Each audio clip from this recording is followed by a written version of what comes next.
Hello, I am Mandy Baker, Chief Happiness Officer, and I'm coming at you to talk about everything workplace well-being. So today's subject is your environment.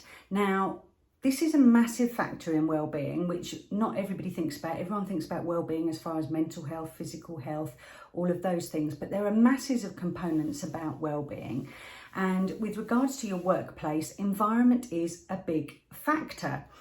Firstly, having an awareness of the effect that your environment has on you, your productivity, your feelings and your state during the day is the first step of working towards improving that and making your environment work for you, making your environment work for your team and ultimately the productivity and efficiency of your workplace.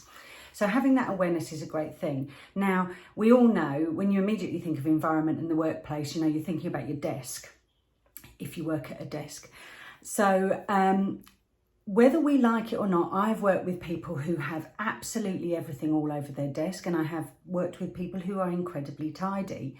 Now, science knows that even if you have all of those things all over your desk, you may not be aware of it, but your brain is holding on to those things in the same way as you can use this to your advantage by putting various anchors and positive messages all around your environment to be having a positive effect on you. Having too much clutter, too many to-dos on your desk and around can have a negative effect on your brain because it's trying to look at all of those things rather than just focusing in on the work that you're trying to do in that day. So have a little look around you and see what effect those things might be having on you. There's also obviously the changing patterns that we've had recently. Some of us are working from home, some of us are working from our office still, or a mixture of both. Now, obviously, when you're working in office, if you've got a really good employer who is doing all the right things, then they will have made sure that you're sitting on the right chair, you've got the desk at the right level, your screen's at the right level. Are all those things being done when you are working from home? I've seen lots of people, as I'm sure you all have, throughout lockdown working from bedrooms. And, is this having an effect on your physical well-being as well, on your back, on your neck, on all of those other things, on your eyes? So have a little think about whether you can improve that or whether you can improve your team's health and safety when they are at home. Are they sitting in the right things? I know a lot of companies have actually let employees take all their equipment home, which is all well and good if you have a dedicated room and office, but not all of your team will have that luxury. So that's another thing to think of. Now, I'm used to working in an office that's really buzzy, loads of people, screens up, noise, music, everything else. And I used to just love that because I'd think, aren't we working in an amazing environment? But I've now, as I've looked into this from a more psychological point of view, it's a massive distraction for people. And it's been proven that it can take us up to 12 minutes. Once we have been distracted from a task, it can take us up to 12 minutes to return to that task. Now, that's a massive waste of time, isn't it? So, maybe if you're a manager or an owner of a business, you need to look at that environment. What distractions that maybe, like me, you thought was a really great thing because it was making people feel excited and a fun, buzzy atmosphere. Maybe that isn't appropriate for the work that people are doing.